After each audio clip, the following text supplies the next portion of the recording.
Demokrasi Pancasila. Saya Nadia. Nama saya Chelsea Aprita Latifah. Nama saya Delia Safitri. Nama saya Salvanila Kasunatri Meta. Nama saya Martinda Salamina Malau. Nama saya Risha Indra Samanta.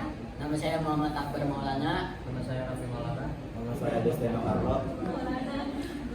Kita fokus ya, kita jaga dulu ya. Sekolah sedang konsentrasi. Konsentrasi dimulai. Tadi ya. Konsentrasi. Konsentrasi dimulai. Oke, ini tadi sama Carlo. Dinamika penerapan demokrasi Pancasila. Jadi dinamika penerapan demokrasi Pancasila itu dibagi menjadi 10. Yang pertama itu kita mungkin ya. Demokrasi yang berketuhanan yang maha esa. Demokrasi yang berketuhanan maha esa itu apa ya? Demokrasi ini menjelaskan bahwa negara ini harus konsisten dan sesuai dengan nilai-nilai dan kaidah dasar ketuhanan yang maha esa. Jadi intinya itu demokrasi yang berketuhanan maha esa itu nilai-nilai dasar ketuhanan yang maha esa. Kita kan hidup di demokrasi Pancasila. Jadi itu demokrasi yang berketuhanan maha esa itu bersangkutan dengan Pancasila yang pertama. Selanjutnya itu demokrasi dengan kecerdasan. Demokrasi kecerdasan ini mengatur dan menyelenggarakan demokrasi menurut Undang-Undang Dasar. Jadi demokrasi kecerdasan ini bukan hanya untuk berkaitan dengan kekuatan naluri, kekuatan otot, atau kekuatan massa semata-mata. Jadi demokrasi ini itu justru lebih menuntut kecerdasan rohaniah, alkiah, kecerdasan rasional, dan kecerdasan emosional. Jadi demokrasi kecerdasan ini lebih itu masuk ke dalam demokrasi yang justru meningkatkan menuntut kecerdasan rohaniah. Lanjut kita yang ke C. Yang ke C itu demokrasi yang berkedaulatan rakyat. Demokrasi yang berkedaulatan rakyat ini kekuasaan tertinggi dari tangan rakyat. Jadi itu demokrasi yang berkedaulatan rakyat ini tuh yang megang kuasanya itu rakyat.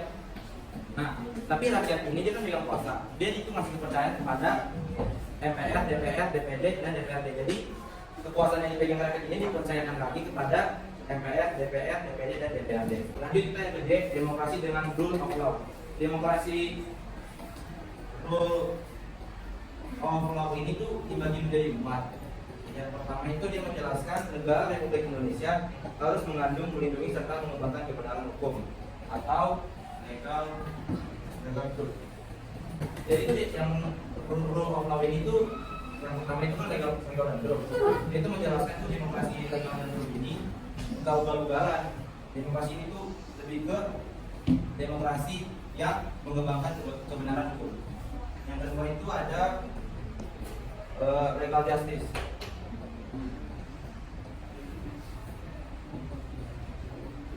Nah, legal justice itu apa?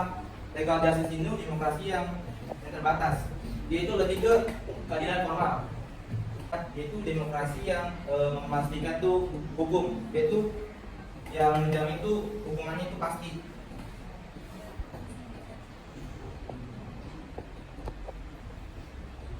Nah, yang terakhir itu ada legal interest namanya dan pembangunan.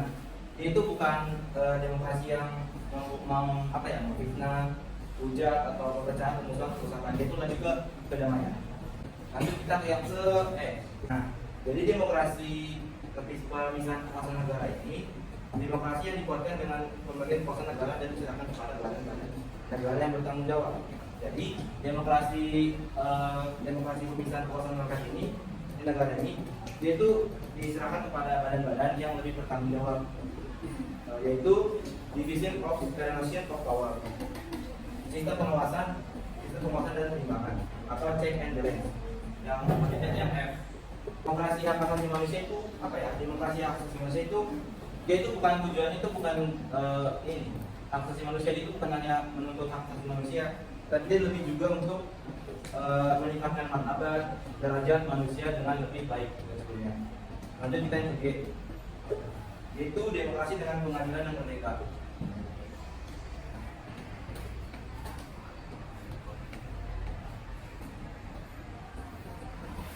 Nah, demokrasi pengadilan yang merdeka ini yaitu sistem pengadilan yang merdeka yang memberi peluang seluas-luasnya kepada semua pihak yang berkepentingan untuk mencari dan menemukan hukum yang seadil-adilnya. Jadi demokrasi pengadilan merdeka itu dia lebih menemukan hukum yang seadil-adilnya. Contohnya nih, misalnya ada terdakwa, dia itu dikasih hukuman, tapi dia masih punya hak untuk menjelaskan itu kayak fakta-fakta, saksi atau alat pembuktiannya kalau itu bukan Artinya dia ini bukan bukan yang salah. Jadi dia masih punya hak untuk menjelaskan yang sebenarnya. Tapi kita yang salah, daerah ini dia itu lebih ke ini kayak dia tuh bikin kekuasaan sendiri gitu. Jadi itu misalnya ada negara dia bikin kekuasaan, tapi dia pecah lagi kayak ini. Misalnya dia ini pecah lagi menjadi kabupaten atau daerah. Ini kan dia udah bikin, ini kan misalnya nih otonomi daerah kan peraturan negara, ini peraturan daerah. Jadi ini otonomi sama ini tuh beda aturan, tapi tetap satu. Bedanya ini dia bikin aturan lagi, ini yang udah tetap kayak UUD 1945. Demokrasi kemakmuran ini simple sih. Dia lebih ke intinya tuh lebih ke pengennya tuh rakyat itu makmur. Dari semua demokrasi yang di sini tuh dia tuh cuma pengen rakyatnya itu makmur aja, lebih maju. Dan terakhir itu J, yang berkaitan sosial ini dia itu lebih ke sosial gitu, kayak misalnya nih mau misalnya anak syanu, anak bapak RT atau apalah yang ada kuasa, tapi kalau misalnya dia hidup di demokrasi sosial tuh harus adil. Mau apalah jabatannya dia di mana pun jabatan dia, kalau misalnya hidup di apa sih demokrasi yang sosial ini tetap harus adil, mau apa jabatannya. Ya. Jadi kan ada 2 kelompok misalnya kan, kelompok sub A sama sub C. Silakan maju. Perwakilan kelompok 5 orang. Ini kelompok sub A, ini sub C. Ya. Sub C sini. Jadi barisnya jadi kalau saya bilang ke kanan, kita kelompok kan? Kalau bilang ke kanan, ke kiri.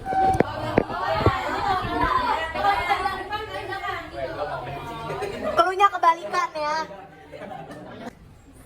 Depan. Belakang. Jadi dilatih sekarang ke periodisasi. Periodisasi perkembangan demokrasi Pancasila. Nah, bisa dilihat nih periode. Ini kata periode masuk ke periodisasi. Periode ini tahun, jadi sesuai zamannya ini demokrasi Pancasila ada banyak perkembangannya. Perkembangannya mulai dari 1945 sampai 1949 sampai 1998 sampai sekarang. Jadi tuh di periodisasi ini demokrasinya tuh memiliki perkembangan yang banyak banget, mulai dari yang paling sampai kita merdeka sampai sekarang. Nah, pemerintah dari rakyat, oleh rakyat, untuk rakyat. Jadi pemerintah dari rakyat. Pemerintah itu ngasih ke rakyat misalnya kayak segala hal yang hasilnya dari pemerintah ini untuk rakyat. Jadi semua itu untuk rakyat. Misalnya kita juga memilih kayak di pemilu. Pemilu rakyat untuk pemerintah. Jadi rakyat tuh milih untuk Indonesia gimana ke depannya. Jadi itu semua tergantung oleh rakyat, dan rakyat juga itu semua hasilnya untuk rakyat. Nah, di periodisasi perkembangan demokrasi Pancasila ini memiliki ketentuan. Yang pertama ini ada pasal 1 ayat 2 Undang-Undang Dasar 1945 sebelum amandemen. Yang kedua ini sama pasalnya, tapi bedanya ini sesudah amandemen. Nah, perbedaannya apa? Kita bisa lihat di isinya. Kedaulatan adalah di tangan rakyat dan dilakukan sepenuhnya oleh MPR. Kalau sebelum amandemen itu dilakukan oleh MPR. Kalau sesudah amandemen dilakukan oleh Undang-Undang Dasar. Jadi ketentuannya ini cuma kayak ini aja. Di buku ada banyak, tapi karena kita ada waktu, jadi kita lanjut bakal pelaksanaannya apa aja dari mulai 1945 sampai sekarang. Nah, jadi di buku ini ada ayat 1 pasal 1. Pasal 1 ayat 1 dan ayat 2. Dan sama Undang-Undang Dasar 1950 pasal 1 di buku ada. Nah, dari ketentuan-ketentuan ini ada juga indikator-indikatornya. Indikator dijelaskan bahwa normatif Indonesia adalah negara demokrasi. Jadi suatu sistem yang ada di Indonesia, di suatu pemerintahan adalah sistem yang demokratis atau tidak dapat dilihat dari indikator-indikator yang dirumuskan oleh Rafa. Jadi kita harus terbuka, nggak boleh dengan tertutup. Misalnya dia anak gubernur, dia harus naik pangkat ini, harus ini, enggak. Jadi semua orang yang mempunyai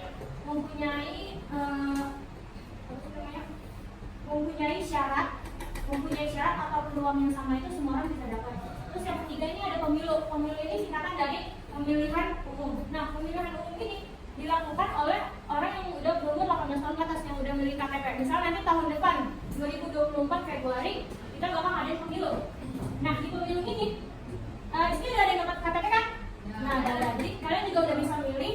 Nanti yang ada namanya Gubernur.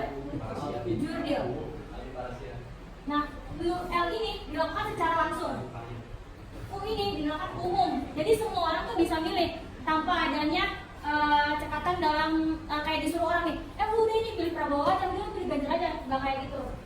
Nah yang kedua ini ada ber ini bebas, artinya bebas, nggak ada yang namanya disuruh-suruh, kamu pilih ini, nggak ada. Itu dari hati nurani sendiri. Misalnya mau milih siapa itu bebas. Ini rahasia, kita nggak boleh ngasih tahu nih, kita milih siapa. Misalnya, tadi kan gue milih ini loh, nggak boleh, itu nggak boleh kasih tahu. Jadi kita harus rahasia, jujur, jadi kita harus jujur. Nah di pemilu ini kita harus jujur, karena kalau misalnya kita nggak jujur, gimana Indonesia mau maju? Pemilihan yang mau maju nggak jujur. Kedua ada adil, jadi ada calon pas 1, 2, 3, jadi semuanya harus adil. Nggak ada yang namanya nanti pilih dia sama aja kayak yang ini, kayak bebas. Jadi itu lu berjudil ini kayak asas-asasnya pemilihan umum. Jadi kita juga harus komitmen sama asas-asas ini. Kalau enggak, gimana kita milih presiden Indonesia terus nanti negaranya nggak maju kalau kita terpaksa. Nah yang keempat ada pemenuhan hak-hak dasar. Nah pemenuhan hak-hak dasar itu setiap orang itu bebas menikmati hak-hak yang diterima di negara Indonesia. Nah sekarang ini kelima yang dikatakan ini merupakan elemen umum suatu negara demokratis. Nah di pertanyaan ini, apakah negara Indonesia sudah memiliki lima indikator ini? Misal salah satunya nggak benar, bisa jadi hancur. Misal pemilunya nggak benar, amburadul, acak-acakan, nggak jelas. Nanti semua rotasi, akuntabilitas, semuanya berantakan. Jadi semua kelima ini harus ada, harus pas di sebuah negara demokratis. Oke, selanjutnya ada pelaksanaan demokrasi. Nah, di dalam BPU KPPI kalau kita mengingat-ingat, para pejuang Indonesia dengan penuh semangat memasukkan asas perikerakyatan ke dalam usulan-usulan dasar negara, dan Insinyur Soekarno dengan penuh rasa tekad memasukkan asas demokrasi 1959 sampai 1665. Jadi masa demokrasi itu bisa disebut demokrasi terpimpin, karena demokrasi ini tuh dia kan dipresidenkan oleh Soekarno ya. Jadi rakyatnya itu nurut sama Soekarno. Kalau Soekarno kayak jadi dia tuh tipenya ya kayak nurut sama pemimpin. Kalau misalnya pemimpin bilang A, dia A. Kalau pemimpin bilang B, dia B. Jadi pada masa ini tuh masyarakat tidak bebas untuk bersuara ataupun mengasih kayak ide-ide menurut masyarakat tersebut. Nah, kalau dari 1965 sampai 1998 yaitu masa Soeharto atau Orde Baru. Jadi di masa ini tuh masyarakat bebas bersuara, tapi dia itu di sini juga memberontaskan PKI, Partai Komunis Indonesia. Jadi di Soekarno ini juga dia tuh mempunyai program yaitu Naskah Nasional, Agama, dan Komunis. Jadi di masa Soeharto ini tuh Naskah Komunis itu dibebaskan dari negara kita. Soeharto itu kurang lebih menjabat di negara kita berapa tahun ya? 20-an gitu deh. Terus abis itu dia tuh mengundurkan diri karena mahasiswa di Indonesia itu tidak cukup dengan kebijakan yang dia keluarkan. Jadinya sekarang yaitu ada dari 1998 sampai sekarang yaitu yang dikelompokkan oleh B.J. Habibie. Jadi demokrasi ini tuh masyarakat bebas bersuara. Bisa dilihat sekarang tuh adanya pemilihan umum ya. Jadi di masa ini itu masyarakat yang lebih